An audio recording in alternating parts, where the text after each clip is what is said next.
우리 주마니아님에 대해서 대부분 아실 텐데 혹시 안 들어봤던 분 계신가요? 아, 예, 좋습니다. 아주 짧게 표현을 하자면 본인이 콩팥, 신장암으로 또 뼈에 다발성 전이가 돼서 병원에서 더 이상 어렵다 이런 여명을 받기도 했고, 조금만 이렇게 소리내서 하거나 이러기만 해도 온몸이 극심한 고통으로 힘들었다 이렇게 말씀하셨고, 그거를 아무튼 스스로 우리 안에 있는 자연 치유력을 활용해서 극복하신 분이세요. 그 이후로 본인이 도움을 받았던 생명력을 살리는 방법, 자연 치유 방법, 이것과 관련하여서 많은 암 환우들에게 강의도 해주시고 계시고 또 용기와 힘을 불어넣어주고 계시는 분이시거든요. 자연 치유의 살아있는 증인이시죠. 주마니아님과 저는 이제 자연 치유와 관련하여 한 3, 40년 전부터 관심이 많이 있었고 제도권 안에 제도권 바깥에 다니면서 수많은 자연 치유의 방법 그리고 임상 이런 걸 좀 경험했습니다. 그거를 의학적 원리, 의학도 뭐 서양의학이 있고 동양의학이 있고 한데 그런 원리와 관련하여서 설명을 좀 보충을 해드리도록 하겠습니다. 암 진단 전에 스트레스가 매우 심하고 행복하다는 생각을 별로 못하고 살았습니다. 그러다 보니 치병 중에도 예전에 우울감이 자꾸 올라오면서 내가 쓸모없는 생각까지 들 때가 많습니다. 쓸모없다는 생각까지 들 때가 많습니다. 그러면 기운이 하나도 없고 다 포기해버리고 싶습니다. 어쩌면 암이 걸리지 않았더라도 우울증으로 자살을 했을 수도 있겠다는 생각입니다.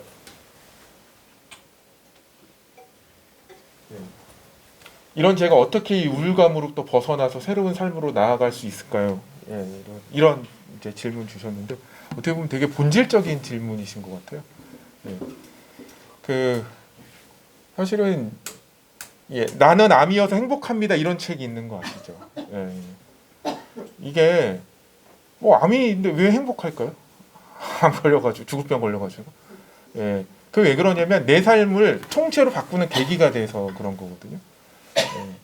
그래서 사실 저도 비슷해요. 예. 저도 별로 다르지 않습니다. 이분 그거 별로 다르지 않은데 그래서 우리가 그냥 암 치유라는 게 뭐 먹고 뭐 하고 암 좋은 거 하고 뭐 암을 뭐 없애는 치료 받고 이래서 암이 낫는 게 아니라는 걸 말씀드려요. 예. 제가 그래서 암의 의미를 알아야 된다. 예. 제가 암의 의미를 진한 파괴적인 삶. 사실은 이분이 저기 우울하시고 다시 한번 펴주시죠. 예. 우울하고 뭐 이렇게 행복하다는 생각 별로 못했고 막 이런 말씀하셨잖아요. 그러면 또 뭐 슬프면 또 술도 자주 먹게 되고 또 스트레스 받으면 담배도 많이 피고 그게 파괴적인 삶인 거예요. 자, 암은 그런 삶에서 벗어나는 이제 마지막 경고이자 신호거든요. 네, 그래서 제가 이 치유는 총체적인. 그래서 지나가는 사람이 저한테 하나 물어봐요. 주만이 뭐 자연치유 얘기하는데 자연치유 어떻게 하는 거야? 근데 내가 시간이 없어서 나 딱 10초밖에 없어. 10초 안에 말해줘. 자연치유가 뭔지. 라고 말하면 저 이렇게 얘기할 겁니다. 치유적 합적 생각 습관과 생활 습관이라고 말씀을 드릴 거예요. 그러면 근데 내 시간이 1시간 남네? 예, 그럼 좀 더 자세하게 얘기해 주면 치유적 합 생각 습관이 뭔지를 이제 쫙 펼쳐지겠죠. 치유적 합적 생활 습관이 뭔지가 쫙 펼쳐질 거고요. 그러면 생각 습관에서 가장 본질적인 거는 뭐냐면요. 저는 그렇게 생각해요. 저도 되게 낮았거든요. 자존감이라고 생각하거든요. 그리고 내가 있어야 될 이유, 존재 이유. 그래서 제가 사실 강의할 때 이런 말씀 드려요. 제가 1차 강의, 기본 강의할 때 꿈과 희망은 어린 아이들한테만 필요한 게 아니다. 암 환자한테도 필요하다. 그래서 내가 반드시 내가 이루고 싶은 것, 또 존재해야 되는 이유. 과대망상이라서 사람 없다고. 내가 없으면 이 세상에 평화가 없기 때문에 난 반드시 있어야 존재해야 돼. 과대망상도 상관이 없다. 반드시 나는 이 세상에 필요하고 나는 존재해야 되고 존재 그거를 내가 스스로 이해하고 받아들이는 그게 굉장히 좀 중요하다고 보고요. 그리고 제가 꼭 이분한테 드리고 싶은 말씀이 제가 생각 그게 있어요. 치유적 갑작 생각 습관 중에 설정 바꾸기 기준 낮추기가 있어요. 똑같은 현실인데 완전히 달라요. 우리가 이런 생각해요. 현실이 너무 짜증나. 그래서 꼭 이 현실이라는 게 의도를 갖고 날 연맥이려고 막 이러는 것 같은 생각이 들 때까지도 있어요. 그런데 현실은요, 좋은 현실, 나쁜 현실이라는 게 존재하지 않아요. 행복한 현실, 불행한 현실이라는 게 현실 자체는 존재하지 않아요. 그냥 뭐예요? 그냥 내가 판단하는 거예요. 내가 이거를 행복하다고 생각하면 행복한 거고요. 불행하다고 생각하면 불행한 거예요. 그거 제가 수많은 예를 들어드려요. 제가 강의할 때는. 그러니까 저는 기준을 좀 많이 좀 낮추셨으면 좋겠다. 그리고 설정을 좀 바꾸셨으면 좋겠다. 그것만 해도요, 내가 굉장히 이 삶이 편안해집니다. 좋아지고. 그래서 만약에 이 우울한 그거의 본질이 어디 있는지 모르겠지만 만약에 관계에서 온다. 우리가 싸울 때 아는 사람하고 많이 갈등이 있습니까? 모르는 사람하고 갈등이 있습니까? 아는 사람하고 갈등.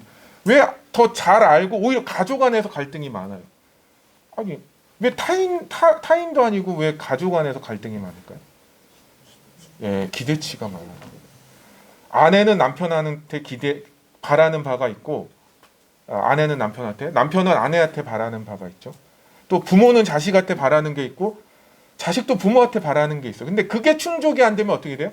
실망하고 화가 나고 짜증이 나고 갈등이 되는 거죠.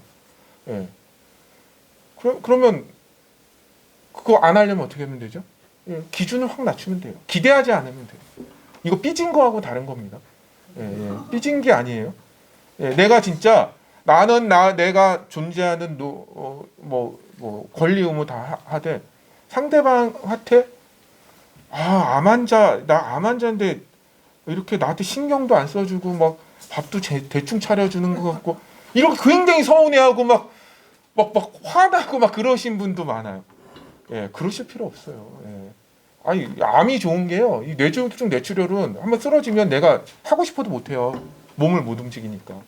근데 지금 멀쩡하시네 다. 내가 챙겨 먹으면 되지 뭐. 그래서 저도 이제 암을 계기로 저도 많은 이렇게 제 삶을 한번 바라봤어요.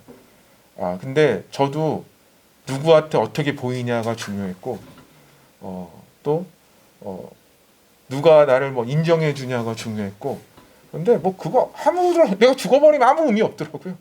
그게 중요한 게 아니라 그냥 내가 중요한 거예요. 내가. 그래서 저는 이렇게 생각해요. 나 혼자 스스로 행복할 수 있는 조건을 만드는 거. 그래서 그러잖아요. 부모님, 어머님들이 너의 행복이 나의 행복이다 하면서 막 희생하잖아요. 그런데 만약에 자식이 어머님의 행복이 저의 행복입니다. 제가 누릴 것 혹은 먹을 거 다 어머니 드세요. 자기는 쫄쫄 굶으면서. 그러면 행복하세요? 자식이 쫄쫄 굶으면서 나 맛있는 거 먹으니까 행복하세요? 이게 행복이라는 건 누가 희생해서 되는 게 아니라 내가 행복할 때 상대방도 행복한 거고 이거는 시너지지 이건 제로섬이 아니에요. 내 거 줘서 그쪽이 더 행복 이런 게 아니기 때문에 좀 더 길 수도 있는데 사실 우리가 사람으로 이게 태어난다는 것 자체가 엄청난 특권이거든요. 제가 그거를 이제 우주적 차원에서도 설명을 좀 드리는데, 그러니까 내가 얼마나 대단한 존재인지 그거를 한번 느끼고 제가 또 예전에도 비슷한 질문을 제가 캠프할 때도 하신 분이 있어요. 그런데 제가 심리학자도 아니고 정신과사도 아닌데 제가 이런 거를 어떻게 하겠어요. 근데 이런 말씀을 드렸어요. 저도 그럴 때 뭘 보냐면 지금 우주를 느껴봐요. 여러분 요즘은 우주 느끼기 쉬워요. 유튜브 들어가면 다 나와요. 그러면 예전에는 책을 어려운 책을 보고 했어야 되는데 이 우주를 느껴보면요, 이 인간이란 존재가 얼마나 대단한지도 느끼는 동시에 내가 지금 집착하고 있는 일이 얼마나 별거 아닌지도 느껴져요. 내가 중요시하고 집착하고 있는 게 얼마나 이게 우주적 차원으로 보면 의미가 없는 일인지도 느껴집니다. 그래서 뭐 이게 우주를 한번 좀 느껴보시면 조금 뭐 좀 더 도움이 되실 수 있지 않을까. 예.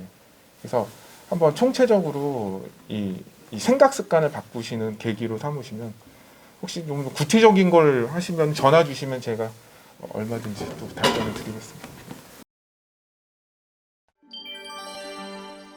말씀하신 것 중에 쓸모없음 그리고 우울이라는 단어가 등장했는데요. 아까 본질적 질문이라는 표현도 동의되고요. 아무튼 오랜 역사를 통해서 쓸모없음, 우울, 분노 이런 용어는 아주 핵심적인 용어입니다. 어떨 때 우리는 쓸모없음을 느끼는가, 도대체 쓸모 있다는 건 무엇인가인데요. 물론 이걸 머리로 이렇게 얘기한다고 어느 날 그게 툭 편안해질 수만은 없겠지만 하나의 방향이 보이기를 바라는 마음으로 말씀드려 볼게요. 잠깐 약간의 거리를 두고 한번 봐보세요. 쓸모없음이란 누가 정해주는가예요. 세상 사람들이 정해주는 경우가 대다수이죠. 그리고 그 기준이 획일적인 경우가 많습니다. 그래서 이런 비유를 하죠. 360명의 사람이 있는데 1등부터 360등까지 있다. 나는 이번에 358등이래. 아씨, 나 왜 이 모양이냐. 지난달에도 359등이었는데 지난달엔 356등이었는데 좀 떨어졌네. 이렇게 늘 비참해할 수 있다는 뜻인데, 만약 그 경우 한 줄로 서면 1등부터 360등까지 있겠지만 360도 방향으로 다 1도씩 달려간다면 사실은 모두 다 1등이다. 이런 표현이 있어요. 그렇게 생각하면 마음이 편하다일 수도 있고 이게 진리다 할 수도 있어요. 근데 저는 후자라고 생각합니다. 왜냐하면 우리 몸의 구조가 그렇게 생겨 있어요. 우리 몸의 유전자는 다 다르게 생겨나 있어요. 일란성 쌍둥이여도 다 차이가 있어요. 다시 말하면 다른 사람의 이 맞는 어떤 기준, 그리고 모든 사람에게 공통으로 적용되는 획일적 기준으로 잴 수 없게 되어 있어요. 본질이. 그러니까 모두 다 1등일 수 있고 누구랑 비교할 필요가 없는 존재가 우리의 본질이고 그게 진리라는 뜻이거든요. 근데 이거를 워낙 사회가 이걸 뭐 사회적 컨디셔닝이라고 합니다. 조건화되고 중독되고 좀 좋지 않은 개념에 잘못된 학습, 세뇌가 돼 있어요. 그거를 내려놓는 것이 중요하다. 그래서 아까 과대망상이어도 좋다라는 표현이 그렇게라도 얘기해서 그 마음의 끈, 나는 안 돼, 해봤자 안 되잖아를 풀기 위한 좋은 용어인 것 같아요. 과대망상이란 없어요. 획일적 기준에서 보면 과대망상이죠. 내가 중학교밖에 안 나왔고 고등학교밖에 안 나왔고 키도 요만큼밖에 안 되는데 네 꿈이 이런 거라고? 야, 나 진짜 그 과대망상이다. 이렇게 말하겠지만 아까 360도로 다 뛰면 그건 얼마든지 자기 범주 안에 할 수 있는 일이거든요. 과대망상이란 없다라고 할 수도 있어요. 그 점에 대한 이해가 좀이라도 도움이 됐으면 좋겠습니다. 그리고 두 번째는 쓸모없음으로 연결되는 우울감일 때도 있고요. 또 분리해서 우울이라는 것 자체도 있어요. 뭐 여기에 대해서 좀 더 깊은 심리학에서 다루는 주제들인데요. 뭐 쓸모없음, 또 뭐 우울, 분노 이런 건데, 우울 중에서는 좀 더 깊은 창의적 역량을 밀도 있게 만들기 위한 과정을 우울이라고 붙이는 경우도 그 중에 일부 있습니다. 그거는 매우 의미 있는 우울이에요. 근데 그런 기분이 들면 이거는 벗어나야만 하고 내가 잘못됐고 또 내가 이런다 하고 스스로를 채찍질하는 경우가 있는데 그것을 옥석을 가릴 필요가 있습니다. 그걸 뭐에 비유하냐면 구물구물 기어가는 애벌레가 누에고치 속에 스스로를 깜깜한 어둠 속에 가두어요. 그리고 한참 있으면 어느 날 기어가는 벌레가 하늘을 나르는 나비가 돼요. 이런 변형, 트랜스포메이션의 상징 중에 꼭 거쳐야 되는 에너지를 그렇게 변형의 에너지를 모으는 것을 그 캄캄한 어둠 속에 홀로 갇히는 것, 그리고 그거를 멜랑콜리라고 해요. 멜랑콜리가 우울하고 비슷한 표현입니다. 그때 그 우울은 오히려 약간 권장할 필요도 있어요. 홀로 자신 안의 굴 속에 들어가 있는 것. 그거를 획일적인 기준으로 마찬가지 옥석을 안 가리고 무조건 밖에 나가서 바람 쐬야 된다고 하는 것은 모두가 맞는 건 아니다. 그래야 될 때가 있고 아닐 때도 있다. 이런 주제에 대해서는 우리가 뭐 심리학에서 각자의 각각의 차이에 대한 MBTI다, 애니어그램이다, 또는 휴먼 디자인이다. 여기에서 내 의식으로 획일화돼서 중독되어서 모르고 있는 나다움을 알려줄 수 있는 것들이 있어요. 그래서 이거는 공부할 필요가 있습니다. 그게 암의 본질과도 잘 연결이 돼요. 암은 무엇 때문에 생기냐면요. 이제 대개 20세 이상인 사람들이라고 보면 10달 동안에 한 개의 수정란이 22조 매만큼 빠르게 분열 증식 숫자를 늘린 다음에 태어나요. 출생을 하고 한 20대까지 키도 크고 수세포 수가 늘어나는 것이 좀 진행이 되잖아요. 20년 동안에 약 3배 정도, 약 60조가 되면 그 다음에 숫자를 잘 안 늘립니다. 그 다음에 그때도 숫자를 막 늘리면 이게 병이에요. 암은 끊임없이 숫자를 늘리는 게 문제이거든요.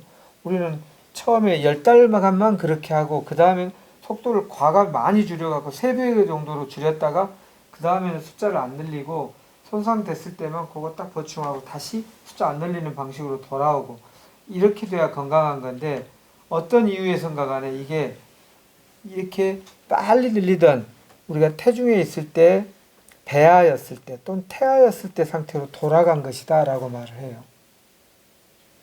그래서 얘가 왜 일이 돌아갔을까요? 이게 뭐 발암 물질에 의해서도 돌아갈 수도 있는데 우리의 심리적인 걸로 돌아가는 방법도 있다예요. 뭐냐면 첫 번째는 내가 나답다라고 하는 것에 대하여 스스로가 자존감이 있고 내가 행복할 수 있는 조건을 못 만들고 늘 뒤진다, 루저다. 이렇게 되면 이 상황에 맞닥뜨리는 게 불편해지고 힘들고 위축되다 보면 나도 모르게 퇴행하고 싶어지게 돼 있어요. 아유, 그때 유치원 때는 너나 나나, 걔나 나나 뭐 차이도 없고 그냥 깔깔대고 웃고 즐거웠는데, 자, 40년, 50년 되니까 걔는 사회적으로 막 박수 받는 뭐 유명한 뭐 박사가 돼 있고, 누구는 뭐 장관이 돼 있는데 나는 청소나 하고 있고, 예를 들어 이렇게 비유를 한다고 합시다. 그러면 이 현실이 비참하다고 느끼니까 심리는 항상 그 어린 시절로 돌아가고 싶어지게 돼 있어요. 이 파장과 공명에서 암으로 연결될 가능성이 높다라고 보는 것이 신체 심리학에서의 원인이기도 합니다. 나답게 꽃 피우는 것이 잘 안 되는 것.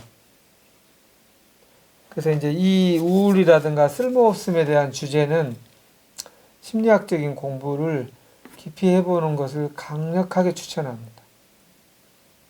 그래서 그 마음속에서 아까 주마니아님이 얘기했듯이 내 스스로 행복할 수 있는 마음의 준비가 되는 것은 암 치료의 핵심 중에 핵심입니다. 그리고 암을 낳은 사람들의 공통점쯤에 이미 발견이 돼요. 내가 살아야 되는 온몸이 전율이 나는 이유가 있었다는 거예요. 그래서 저리 가고 싶은 거예요. 이렇게 이쪽으로. 그런데 이제 예를 들어서 여기서 암은 낫고 싶어요 하는데 제가 물어볼 때 암이 다 나았다고 생각하면 뭘 하고 싶으세요? 그러면 아유, 예전에는 그랬는데 지금 가면 세상도 많이 변했고 가봤자 뭐 할 일이 특별히 없을 것 같고 그래서 암은 낫고 싶어요. 이런 사람 잘 안 나와요. 이 사람 이쪽에서 에너지를 쭉 끄는 힘이, 무의식적인 힘이 안 생기니까. 그 획일적 기준에 보면 가봤자 또 그렇게 환영받지 못할 것 같고 스스로 자존감이 안 생길 것 같은 미래만 보이면 암은 잘 안 나와요. 근데 아까 과대망상이어도 좋다라고 했듯이 그 말을 좋은 표현으로 하자면 획일적 기준이 아닌 모두 다른 기준으로의 나다움에 대하여 와, 그 일 하면 나답게 신날 것 같고 그것을 하기 위해서 이 세상에 온 소명이고 천직이다고 생각하는 그것을 찾았다고 하면 빨리 그쪽으로 가고 싶을 거고요. 예, 그럴 때 이쪽으로 샥 가는 힘이 생긴다. 네, 이렇게 볼 수 있습니다. 그 점도 한번 참고해 보셨으면 좋겠습니다.